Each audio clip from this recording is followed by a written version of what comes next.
Hey everyone, this is Jackson. I know there's been some controversy about this whole giving zeros to students, and so I wanted to kind of clear it up and give you really my perspective on why I don't give zeros and why I encourage you not to do it either. This was actually shown to me by another teacher, changed my whole teaching system, and I've now really gotten my entire school now kind of on board. So here's where we got to start. We have to understand our current U.S. education system is based on a 4.0 GPA grading scale. So let's all make sure we have the baseline understanding. An A is equal to a 4.0. You get 4 credits if you get an A in class. B equals 3.0. C equals 2.0. D equals 1.0. And F equals 0. And by 0, we mean no credit for the class for the entire semester. If a student gets an F, that means 0 credit. Okay, that's what it means.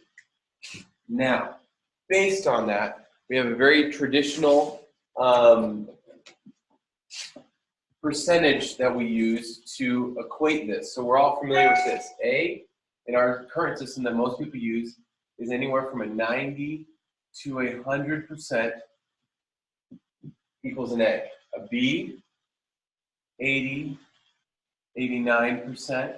C, 70 to 79%. D, 60, 69. You see where I'm going with this. F, 0 to 59%. See, the problem is for each one of these GPA point scales, we have a 10, 10, 10, 10, 60% ratio. This, in my understanding of math, is incorrect. Really, what an F should represent is 50 to 59%. And here's why. Because this is the line. If you go below a 50%, what you're giving a student is the equivalent of negative points on the GPA scale and letter grades that don't exist. Letter grades such as G, H, I, J, K, which would be -1, -2, -3, -4. Probably can't see all the way down here. -3, -4, and -5 on the GPA scale, right? So if you have your equivalent over here, that's a G would be a 40 to 49%, an H would be a 30 to 39% grade, and I would be a 20 to 29%, a J would be a 10 to 19%, and a K is your 0 to 9% range. So the reason why, I think you can see that, right? Yeah. The reason why I do not give a 0 is because it's the equivalent of giving a student a K grade on a GPA scale. And last I checked, we don't give out G, H, I, J, and K grades. So, and I know what some people are saying is, well, if a student doesn't turn in any work, shouldn't they get a 0? Well, when you end up at the end of the semester, right, and you have a 0 in the class, what letter grade do you get? Do you get a K letter grade on your report card or on your semester term? No. You get an F. Because in reality, we only give A, B, C, D, and Fs, right? We have a 5-letter grade system. So if you remember from math and the law of averages, right, or I don't know if it's the law, it's just the rule of averages, right? If I give a student 3 Fs, and then they do 3 more assignments and get 3 As, based on the rule of averages, AAA, FFF, what should their final grade be? Well, their final grade should theoretically be a C. But if you're giving them zeros or things below a 50%, they can get 3 zeros and 3 90s, and they're sitting now still at an F.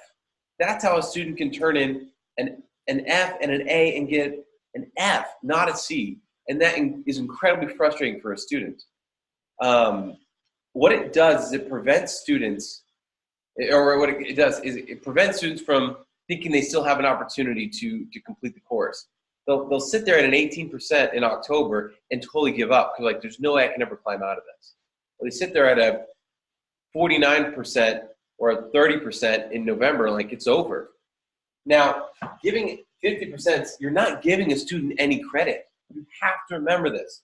You're giving them 0 credit.